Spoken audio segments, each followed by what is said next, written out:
രാജ്യത്തിന്റെ സൈബർ സുരക്ഷയ്ക്ക് സൈബർ കമാൻഡോകൾ തയ്യാർ. സൈബർ കമാൻഡോ പരിശീലന പരിപാടിയുടെ ആദ്യ ബാച്ച് വിജയകരമായി പരിശീലനം പൂർത്തിയാക്കി.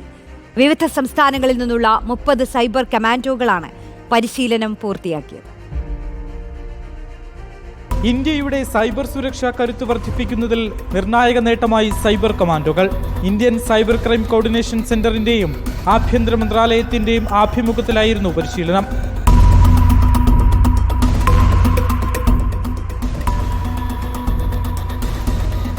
തിരുവനന്തപുരത്ത് നടന്ന പാസിംഗ് ഔട്ട് സെറമണിയിൽ ADGP മനോജ് എബ്രഹാം സർട്ടിഫിക്കറ്റുകൾ കൈമാറി. സൈബർ കമാൻഡോസ് എന്ന് പറഞ്ഞാൽ ഇവരെ അയക്കും നമ്മുടെ ഇപ്പം ഫ്രണ്ട് ലൈൻ ഡിഫൻസ്, നമ്മൾ BSF ഒക്കെ ബോർഡറിൽ ചെയ്യുന്ന പോലെ സൈബർ കമാൻഡോസ് ആയിരിക്കും കൺട്രീൻ്റെ ഈ സൈബർ റിസോഴ്സ്, ഡിജിറ്റൽ സെക്യൂരിറ്റിയും സൈബർ ക്രൈംസ് കൺട്രോൾ ചെയ്യാനും പ്രിവെന്റ് ചെയ്യാനും നോക്കും. സൈബർ ഭീഷണി തടയാൻ കേന്ദ്ര ആഭ്യന്തര മന്ത്രാലയം രൂപീകരിച്ച സൈബർ കമാൻഡോകളുടെ പരിശീലന പരിപാടിക്ക് IIT Kottayam, IIT Kanpur, IIT Madras ഉൾപ്പെടെ 7 സ്ഥാപനങ്ങൾ മാത്രമേ തിരഞ്ഞെടുക്കപ്പെട്ടിരുന്നുള്ളൂ.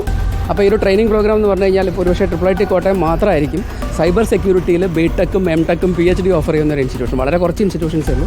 അപ്പോൾ റൈറ്റ് ഫ്രം ബിഗിനിങ് നമ്മൾ സൈബർ സെക്യൂരിറ്റി ഒരു എമർജിംഗ് ഏരിയ ആയിട്ട് നമ്മൾ കണക്കാക്കിയിട്ടുണ്ടായിരുന്നു. അത് പ്രകാരം തന്നെയാണ് നമ്മൾ അതിൻ്റെ കോഴ്സും കരിക്കുലം ഒക്കെ ഡിസൈൻ ചെയ്ത്. It was A planned activity.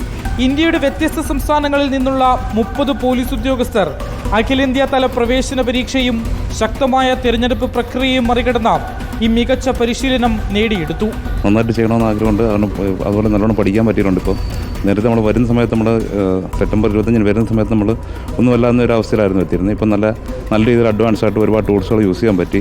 Cyber crime ഇല്ലാത്തൊരു തലത്തിലോട്ട് നമ്മളെ കൊണ്ട് കഴിയുന്നതിൻ്റെ മാക്സിമം നമ്മൾ എന്തായാലും കൊണ്ടുവരാനായിട്ട് ശ്രമിക്കും.